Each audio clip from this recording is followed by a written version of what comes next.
So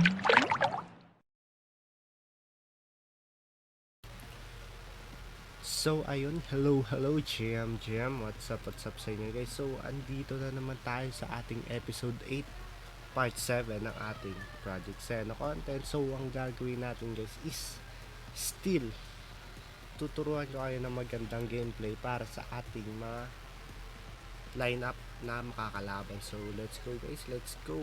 So battle na tayo. Ang first battle natin ay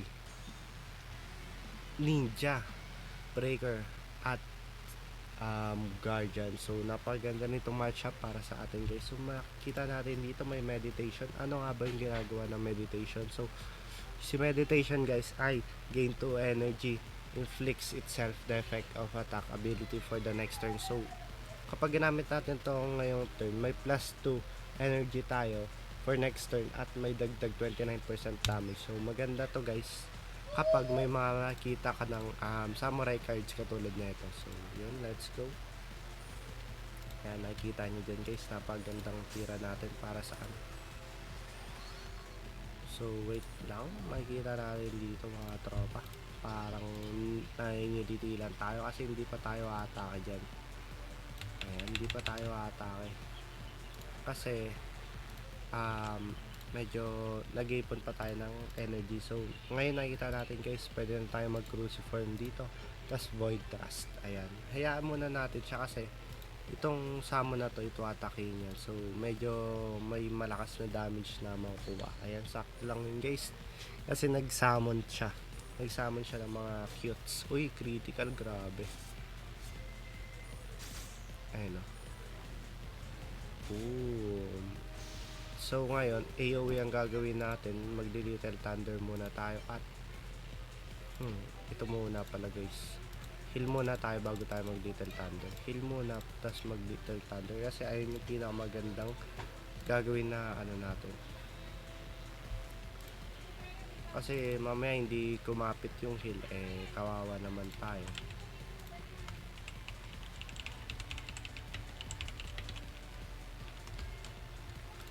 So ayan, habang nag-aantay tayo guys, so shoutout sa inyo guys, sana subscribe kayo and lagi kayong manood sa ating video. So yun lamang guys, sana lagi kayong nanonood and of course like nyo lang lagi and share yung video natin. Ngayon nag-enter na tayo tropa, nakita natin nakapag-heal muna tayo bago tayo makapag little thunder.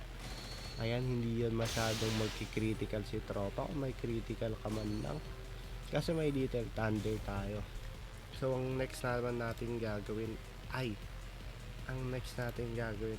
gagamit na tayo ng Raging Flame muna kay tropa. Pero grabe, natakot si tropa.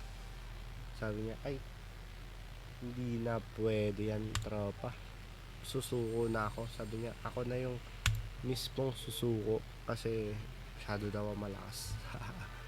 Joke lamang guys. Pero ngayon habang may natitiba tayo pa tayong oras, may tuturo ako sa inyo guys. So paano nga ba tayo nakakuha ng mga free na item? So meron tayo ditong ayan, equipment box. Ayan, pwede tayong gumamit na ito guys. So sobrang dami natin ng Ucoin, pwede natin yung, ayan, try tayo common equipment gacha. So ayan, try lang tayo ng 11 rolls. So ayan, nakita natin dito ang makukuha natin ay Majestic 3 necklace, Whirlwind bracelet, Sun bracelet, Kotetsu, Thunder belt, Moon ring, Thunder bracelet, Bastard sword, Metamorphic wand, napaganda na ito, Sun necklace, Sun bracelet. Ayun yung mga nakuha natin guys. So dito nyo yan makikita.